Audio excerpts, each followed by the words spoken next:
Le Paris Saint-Germain vient d'écrire l'histoire du football français. Deuxième Ligue des Champions d'affilée, une victoire au mental contre Arsenal. Normalement, on devrait être sur une ambiance de fête. Sauf qu'on est en France. Et en France, même quand on gagne, on perd. Ce matin, on ne parle pas que de Dembélé ou du pénalty de la gagne, on parle des images de guerre qui viennent de Paris. Des Champs-Élysées transformés en champs de bataille, des CRS qui reculent, des voitures qui brûlent, et des chiffres qui donnent la nausée, plus de 400 interpellations. Mais qu'est-ce qui s'est passé hier soir ? Est-ce que c'était vraiment des supporters ou une guerre civile programmée? Décryptage pour planter le décor. La finale se jouait à Budapest, pas à Paris. Mais 22 000 supporters dans le Parc des Princes sur écran géant et des milliers d'autres répartis dans les fan zones. Le scénario est parfait. PSG bat Arsenal au tir au but, doublé historique. À ce moment-là, normalement, tout le monde descend sur les Champs-Élysées pour chanter et faire la fête. Sauf que le gouvernement, lui, il avait senti le coup venir dès le début de soirée. Laurent Nunez, le ministre de l'Intérieur, avait dégainé l'artillerie lourde. 22 000 policiers et gendarmes mobilisés, 8 000 rien que sur Paris. Et croyez-moi, ils en ont eu besoin, parce que si les chiffres officiels du ministère parlent d'une soirée sous contrôle relatif, la réalité des réseaux sociaux, elle, est glaçante. On a évité la catastrophe par rapport à l'année dernière. Alors, c'est quoi le bilan de cette fête? Nous avons procédé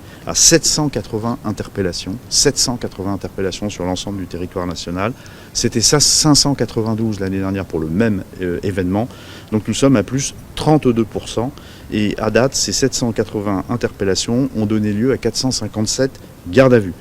D'abord, l'onde de choc, ce n'est pas que Paris. Une quinzaine de villes sont touchées, de Lyon à Lille. Mais l'épicentre, c'est évidemment la capitale. Sur les Champs-Élysées, on recense 20 000 personnes. L'ambiance est électrique. Et très vite, les cassos arrivent. On ne parle pas du supporter lambda avec son maillot. On parle de ces groupes de jeunes cagoulés qui débarquent avec un plan préétabli. Les images sont surréalistes, des trottinettes et vélos en libre service transformés en barricades enflammées. Les périphes qui sautent, des magasins de luxe pris pour cible, parce que Pardi braquer une vitrine Sephora, c'est célébrer une victoire, n'est-ce pas? La tension monte encore d'un cran. Selon les dépêches AFP et Reuters que j'ai scrutées, un groupe d'individus a tenté de prendre d'assaut un commissariat. C'est évidemment la guerre des tranchées entre les ultras et les forces de l'ordre. Les projectiles fusent, des trottinettes, des pavés et surtout les fameux mortiers d'artifice. Des roquettes de détourner vers les lignes de policiers. La réponse? Les lacrymos. Des nappes de gaz sur l'avenue la plus belle du monde. Bilan humain provisoire, 7 fonctionnaires blessés. Certains auraient été grièvement brûlés par les feux d'artifice tirés à bout portant. On arrive au moment où la narration officielle se casse la figure. Faites gaffe à vos sources, dimanche matin, tous les titres annoncent 416 interpellations. C'est énorme. C'est déjà un scandale, mais en réalité, en creusant les dépêches internationales, notamment l'Associated Press AP, les chiffres sont bien plus élevés. Le ministre de l'Intérieur a dû réviser sa copie dans la journée. On parle finalement de 780 interpellations au niveau national, dont 480 sur le seul territoire de Paris. C'est quasi une émeute urbaine à grande échelle, mais ce qui est grave, ce n'est pas que les chiffres. C'est le fait qu'on a frôlé le drame absolu. Les pompiers sont intervenus pour un accident terrifiant. Un conducteur a perdu le contrôle de son véhicule. Il a pulvérisé la terrasse d'un restaurant. Bilan, 2 blessés. Pendant que la France brûle, où est le club?